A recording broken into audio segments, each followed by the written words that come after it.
आज मैं घर का काम करके काफ़ी थक गई थी। अपनी थकान को दूर भगाने के लिए मैं बेड पर आकर आराम करने लगी। तभी मेरा छोटा भाई मेरे कमरे में आया और बोला, दीदी आप कहे तो मैं आपके सिर में मसाज कर देता हूँ, आपको बहुत सुकून मिलेगा। मैं काफ़ी थकी थी तो मैंने भाई को मसाज करने के लिए बोल दिया। मेरा भाई कमरे से बाहर गया और एक कटोरी में तेल लेकर आ गया। मैं तकिया लगाकर लेट गई। मेरा भाई सिरहाने बैठकर मेरे सिर की मसाज करने लगा। वह मुझसे 3 साल छोटा था। मेरा भाई मसाज करते वक्त मुझसे बातें कर रहा था और कह रहा था, दीदी आप बहुत प्यारी हैं, आपको देखकर मुझे बहुत अच्छा लगता है। वह मेरे सिर में मसाज कर रहा था, उसके हाथों में जैसे जादू था। मुझे इतना सुकून मिलने लगा था कि मुझे नींद की झपकी आने लगी थी। तेल की खुशबू भी बहुत अच्छी थी। मैंने भाई से पूछा, यह कौन सा तेल है? भाई ने बताया, यह एक ख़ास तरह का तेल है। इस तेल से सिर में मसाज करने से बहुत सुकून मिलता है। उसकी बातें बहुत प्यारी थी, लेकिन मैं समझ नहीं पाती थी कि वह किस तरह की बातें करता है। कुछ देर में मैं धीरे धीरे नींद की आगोश में आ गई और मैं बेखबर सो गई। थोड़ी देर के बाद मेरी आँख खुली तो मेरा पूरा बदन दर्द से टूट रहा था।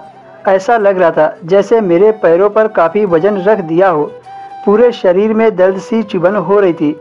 मैं जल्दी से उठकर बैठी तो देखा मैं पूरी तरह भीगी हुई थी, जैसे किसी ने उसके ऊपर पानी डाल दिया हो।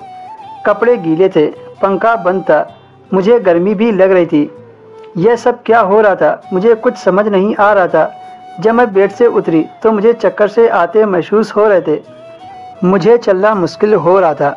मैं अपनी हालत समझ नहीं पा रही थी। आखिर मेरे साथ यह सब क्या हो रहा था? बड़ी मुश्किल से मैं बाथरूम तक पहुंची और फ्रेश होकर बाहर निकली। मुझे इतनी थकावट लग रही थी जैसे मैं रात में सोई नहीं थी, बल्कि रात भर कोई मेहनत वाला काम किया है।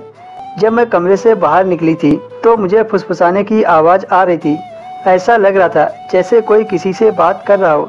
जब तक मैं बाथरूम से वापस आई थी तब तक वो आवाज़ आनी बंद हो गई थी। मैं किचन के पास खड़ी थी। जब वह व्यक्ति बैठक से निकला तो मैंने देखा उसके हाथ में काफ़ी पैसे थे, जिन्हें देखकर वह मुस्कुरा रहा था। मेरे माथे पर बल पड़े। अगले ही पल उसकी नज़र मुझ पर पड़ी। मुझे देखकर कहने लगा, दीदी आप उठ गई। मैं उसके पास गई। वह हड़बड़ाकर पैसे अपनी पैंट में रखने लगा, मगर मैंने उसका हाथ पकड़ लिया और पूछा, तुम्हारे पास इतने सारे पैसे कहाँ से आए? उसने शर्म से नज़रें झुका ली और कहा, दीदी प्लीज़ इन पैसों के बारे में पापा को मत बताना। मैंने भाई से तेज़ आवाज़ में पूछा, तुम्हें इतने सारे पैसे किसने दिए और क्यों दिए? तेज़ आवाज़ की वजह से वह सहम गया। पहले तो वह मुझे गोलमोल घुमाता रहा। कभी कहता यह पैसे मेरे दोस्त के हैं, तो कभी कहता ये पैसे मैंने मोबाइल लेने के लिए इकट्ठा किए हैं। जब मैंने भाई को पापा का खौफ दिया तो उसने जो सच्चाई बताई सुनकर आपके भी रोंगटे खड़े हो जाएंगे। भाई ने कहा, मैं तुम्हारे सिर में तेल मालिश करके तुम्हें बेहोश कर देता था। उसके बाद मेरा दोस्त तुम्हारे कमरे में आता था और अपना काम करने के बाद मुझे ढेर सारा पैसा देता था। सच जानकर मैं अपना सिर पकड़कर बैठ गई और सोचने लगी। तभी मेरी हालत ऐसी हो जाती थी।